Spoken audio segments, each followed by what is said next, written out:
여러분 안녕하십니까? 이어서 대구 경북 소식 전해드립니다. 대구와 경북 지역은 고기압의 영향으로 구름 많은 날씨를 보이고 있습니다. 대구의 오늘 아침 최저 기온은 영하 5.7도, 경북은 청송 영하 13.4도, 안동 영하 9.7도, 포항 영하 1.1도 등으로 어제보다 1에서 2도 정도 떨어지며 추운 날씨를 보였습니다. 낮에는 기온이 크게 오르면서 대구의 낮 최고 기온이 10도, 경북은 8에서 11도 분포로 평년 기온보다 높겠습니다. 대구와 경산, 경북 동해안, 경북 북동 산지에는 건조경보, 나머지 지역에는 건조주의보가 내려져 있는 만큼 대기가 매우 건조해 화재가 나지 않도록 주의가 필요합니다. 대구지방기상청은 일교차가 15도 이상 벌어지는 날씨가 이어지고 있어 감기 등의 호흡기 질환에 걸리지 않도록 각별히 신경 써줄 것을 부탁했습니다. 식수원인 낙동강에서 인체에 해로운 독성 물질이 기존치의 수백 배를 초과해서 검출됐다는 소식 지난해 전해드렸습니다. 이 강물을 끌어다가 재배한 농작물에서도 같은 독성 물질이 검출됐다는 환경단체 조사가 나왔는데요. 녹조의 독성 물질이 식물에는 흡수되지 않는다는 정부의 기존 입장과는 배치되는 내용이어서 정부 차원의 확인 작업이 필요해 보입니다. 손은민 기자입니다. 금강 하류에 위치한 농수로에 녹조가 가득 떠 있습니다. 바로 옆에는 벼가 자라고 있습니다. 낙동강에 인접한 대구와 경북의 논밭들도 마찬가지입니다. 녹조로 뒤덮인 강물을 농업 용수로 그대로 쓰는 겁니다.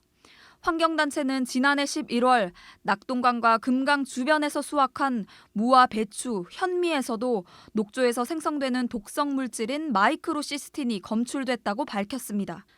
프랑스 식품환경노동위생안전청의 생식 독성 가이드라인의 최대 11배를 초과한 수치입니다. 마이크로시스틴은 인체에 흡수되면 간이나 폐, 뇌질환 등을 일으키는 것으로 알려졌고 국제암연구소가 잠재적 발암물질로 지정하기도 했습니다.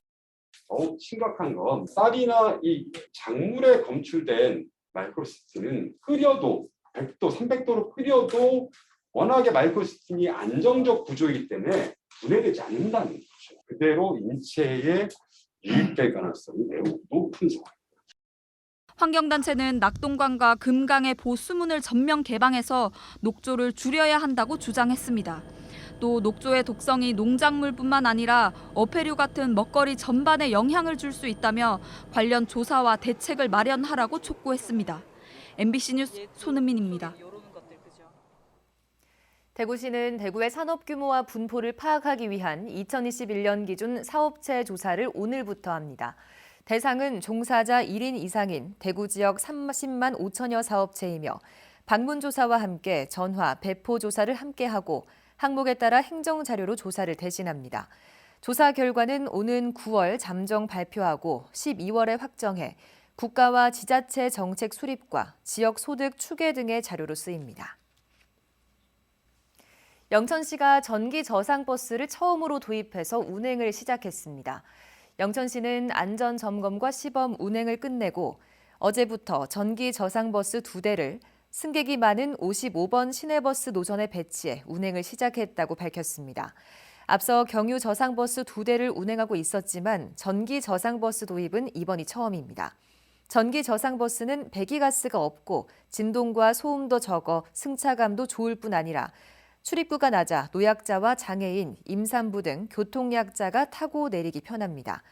영천시는 앞으로 도입하는 모든 버스를 친환경 자동차로 바꿀 계획이라면서 올해 전기 저상버스 8대를 추가 도입하겠다고 밝혔습니다. 대구시 선거관리위원회는 병원이나 집에서 투표할 사람은 오늘부터 오는 13일까지 거소투표 신고를 해야 한다고 밝혔습니다. 병원이나 요양원에 입원 중이거나 교도소 수감자와 승선자, 군인이나 경찰 가운데 부대 안에서 생활하는 사람은 신고서를 작성해서 주민등록상 읍면사무소나 주민센터로 우편 또는 직접 접수하면 됩니다.